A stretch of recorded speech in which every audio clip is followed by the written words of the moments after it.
السلام علیکم ورحمۃ اللہ۔ آج ہم پڑھیں گے اقلاب۔ اقلاب کیا ہے؟ اقلاب نون ساکن اور نون تنوین کے جو 4 قواعد ہیں ان میں سے تیسرا قاعدہ ہے، ٹھیک ہے۔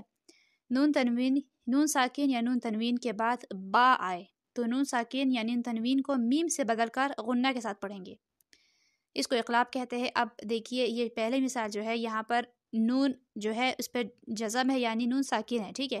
اس کے بعد اگلے اس لفظ میں کیا آ رہا ہے؟ پہلا حرف با، ٹھیک ہے۔ تو ہم اس نون کی جگہ پر میم بنا دیں گے یعنی میم پڑھیں گے۔ قرآن پاک میں آپ نے اکثر دیکھا ہوگا نا، کسی لفظ پر اس طرح چھوٹا سا میم لکھا ہوا ہوتا ہے، تو یہ اقلاب ہوتا ہے۔ تو اس کو ہم من بخیلا کی جگہ ہم پڑھیں گے مم بخیلا، ٹھیک ہے۔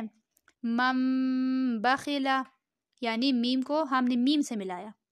پھر اگلا لفظ دیکھیے، یہاں پر نون پہ جزم ہے یعنی نون ساکن ہے، اس کے بعد کیا آ رہا ہے؟ با، تو ہم نے نون کو جو ہے اس کے اوپر میم لکھ دیا تو ہم میم کو پڑھیں گے۔ ابھی پچھلا جو یا ہے، یا کے پیش کو ہم میم سے ملائیں گے، یعنی ہم پڑھیں گے لَيُنبَذَنَّ، ٹھیک ہے۔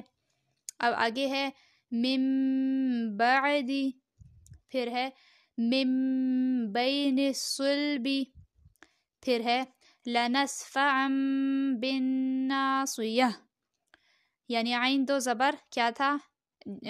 نون تنوین ہے نا، یہ یہاں پہ غنہ کریں گے، لیکن اس کے آگے کیا آ رہا ہے؟ با آ رہا ہے، تو عین دو زبر کو ہم نے عین دو زبر کیا بنتا ہے؟ عن، آخر میں نون کی آواز آتی ہے، لیکن آگے با ہے تو ہم اس کو پڑھیں گے عم، عین دو زبر کو میم بنا دیں گے، میم سے ملا کر پڑھیں گے عم لنسفعا بالناصیہ۔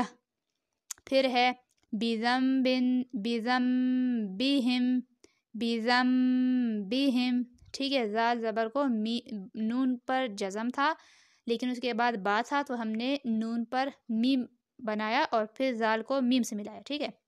تو یہ بہت آسان سا قاعدہ ہے، آپ سے یاد کر لیجئے۔ قرآن پاک میں جہاں پر بھی یہ میم چھوٹا سا لکھا ہوا آئے گا تو آپ سمجھ جائیں گے کہ یہ اقلاب کا قاعدہ ہے۔ اور اقلاب کیا ہے کہ جب نون ساکن یا نون تنوین کے بعد با آئے تو نون ساکن اور نون تنوین کو میم سے بدل کر غنہ کے ساتھ پڑھیں گے، اس کو اقلاب کہا جاتا ہے، ٹھیک ہے۔ اس کی اچھی طرح سے پریکٹس کیجیے گا۔ اپنا بہت سارا خیال رکھیے گا، مجھے اپنی دعا میں یاد رکھیے گا۔ اللہ حافظ۔